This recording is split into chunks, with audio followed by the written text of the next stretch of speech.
तर किती निष्कृत दर्जाचं काम केलं होतं. दर्जेच नाही यांना, यांना फक्त खुर्च्या पाहिजेत. आणि तो जो कोण काम करणार आहे, तो कोण कॉन्ट्रॅक्टर काहीतरी असेल ना, त्याला नेता फेता असणारच त्यात आता एखादा.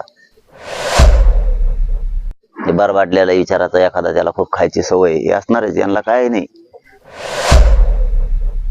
महाराजे नाही, दैवत नाही, हे काही बघत नाहीत. फक्त पैसा कशात निघल एवढंच बघतायत. मग बघा, वादळ वाऱ्यामुळे जर पडतोय तर किती निष्कृत दर्जाचं काम केलं होतं. दर्जेच नाही यांना, यांना फक्त खुर्च्या पाहिजेत. आणि तो जो कोण काम करणार आहे, तो कोण कॉन्ट्रॅक्टर काहीतरी असेल ना, त्याला नेता फेता असणारच त्यात आता एखादा. बरबाडलेला विचाराचा एखादा, त्याला खूप खायची सवय हे असणारच. यांना काय नाही, महाराजे नाही, दैवत नाही,